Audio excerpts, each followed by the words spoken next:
Ang lamig talaga dito sa dagat, no? Anong malamig na sinasabi mo, Joshua? Napakainit nga dito sa tabi ng dagat. Kung maligo kaya tayo?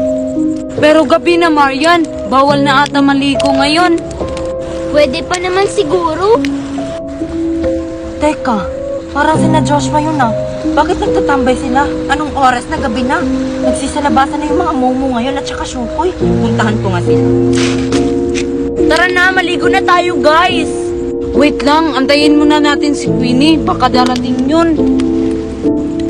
Ay, ayan na pala si Queenie. Ay, Joshua, bakit dito kayo nagtatambay? Gabi na. Tapos ano yung narinig ko na maliligo kayo ng dagat? Si Queenie? Si Marian. Kasi ang kulit. Sabi niya maliligo daw kami ng dagat. Eh, ang dilim nga, oh. Ano, maliligo kayo ng dagat? Gabi na. Sabi kasi ng matatanda, bawal na daw maligo